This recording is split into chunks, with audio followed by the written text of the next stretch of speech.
আসসালামু আলাইকুম। দেশ ও প্রবাস যেখান থেকে দেখতেছেন আমার ভিডিওটা, সবাইকে স্বাগতম। এটা হচ্ছে রকমেলন চাষের দ্বিতীয় ধাপ। তো আমার ভিডিওটা আপনারা পুরোটাই দেখবেন ইনশাআল্লাহ। A to Z আমি আপনাদেরকে সব কিছুই দেখাবো, কিভাবে রকমেলনের বীজ লাগানো হয়।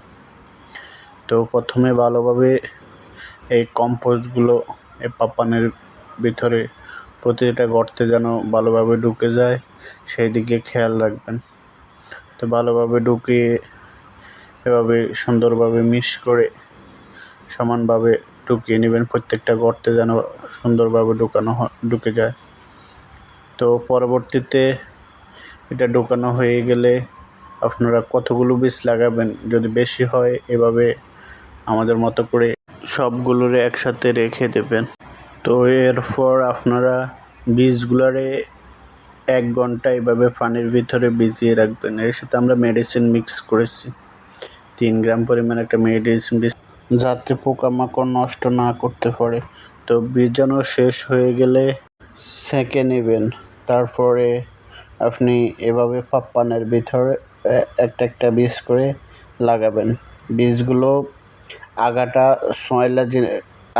সোয়াইলে আগাটা নিচের দিকে দিবেন, বেশি নিচেও না বেশি উপরেও না, একবারে সুন্দরভাবে দিয়ে দিবেন। দেওয়ার পরে এভাবে আবার হালকা কম্পোস্ট দিয়ে মুখগুলো ডেকে দিবেন।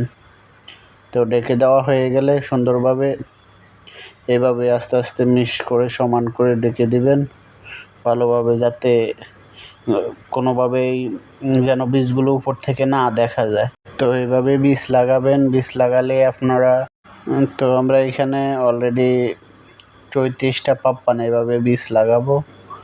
তো আমাদের প্রায় 3500 গাছ লাগানোর টার্গেট।